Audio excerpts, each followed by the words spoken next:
జై భారత్ పార్టీగా మీకు పూర్తి స్థాయిలో భరోసా ఇస్తున్నా.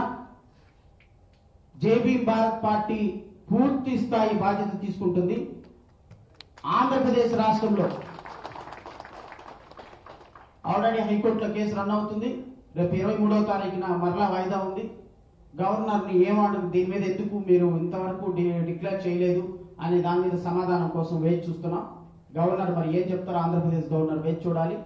షెడ్యూల్ ఏరియాలుగా డిక్లేర్ చేసి ఆదివాసీల యొక్క హక్కులు కోల్పోయినటువంటి హక్కుల్ని కాపాడటానికి ఎన్ని ప్రయత్నాలు చేయాలో అన్ని ప్రయత్నాలు నేను వ్యక్తిగతంగా నా పార్టీ ద్వారా చేస్తాను.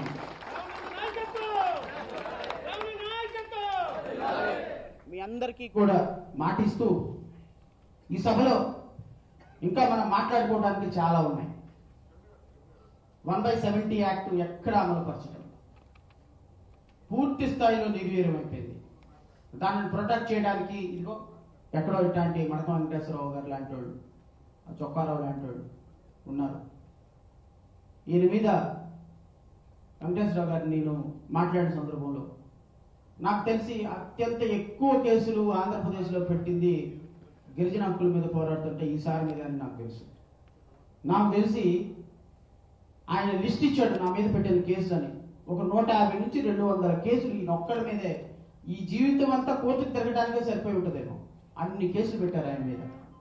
ఇప్పటికీ కూడా పీడీ యాక్ట్ పెట్టి ఆయన ఊర్లోకి రానివ్వకుండా వేధిస్తున్న సందర్భం. అంటే గిరిజన హక్కుల కోసం పోరాడుతుంటే ప్రభుత్వాలు ఎలా వేధిస్తున్నాయి? ఇలాంటి నాయకులు పోరాటం చేస్తున్నప్పుడు సహకారం ఎక్కడి నుంచి దొరుకుతుంది? ఏదో నాయకత్వంలో ఉండి నాయకత్వం కోసం పడి మళ్ళీ ఆయన మీద ఒక నక్సలైట్ అని ముద్రేయటం, మావోయిస్ట్ అని ముద్రేయటం, ప్రజల కోసం పోరాడితే మావోయిస్ట్ అని ముద్రేయటం, ఒక 40-50 కేసులు ఒక్క సంవత్సరంలోనే పెట్టేయటం,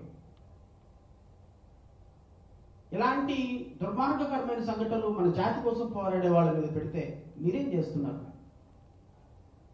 మన నాయకులు ఏం చేస్తున్నారు?